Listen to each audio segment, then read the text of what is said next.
Et les Israéliens se rendent aux urnes aujourd'hui. La coalition de droite du Premier ministre est favorite des sondages. Benjamin Netanyahou devrait donc normalement retrouver son poste à l'issue de ce scrutin. L'économie israélienne a ralenti l'année dernière, mais elle affiche tout de même une croissance d'environ 3%, une croissance portée par la high-tech. Mais ce n'est pas dans la Silicon Valley bis que le 12-30 vous emmène aujourd'hui, mais en Cisjordanie, du côté de Bethléem, malgré les contraintes qui pèsent sur ce territoire occupé, contrôle des frontières, accès à l'eau, à l'électricité limitée, eh bien certains entrepreneurs parviennent à faire des affaires. C'est le cas de cet entrepreneur qui a monté une société de pierre taillée il y a une dizaine d'années.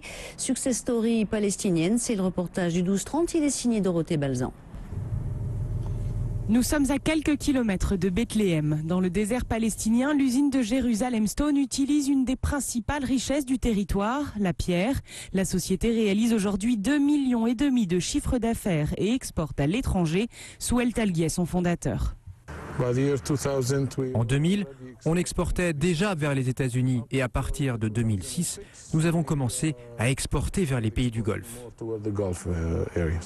La pierre de Jérusalem ressemble à du marbre. Découpée en grandes dalles, elle permet de fabriquer des maisons. En mosaïque, elle est utilisée pour la décoration des salles de bain. Ici, les motifs sont taillés avec du matériel de haute technologie.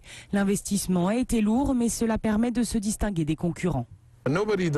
Personne ne taille la pierre comme nous, avec des détails, des motifs architecturaux. Tout cela, nous sommes les seuls à le faire dans la région. Pour faire fonctionner les machines, l'usine a besoin d'une grande quantité d'eau. Une station de pompage se trouve à seulement quelques centaines de mètres, mais parcourir cette distance est loin d'être simple. Alors que nous avons de l'eau sur le territoire palestinien, elle est contrôlée par les Israéliens. Ils prennent une marge et nous la revendent. Autre difficulté, le passage de la frontière. Il dépend du bon vouloir des soldats du checkpoint.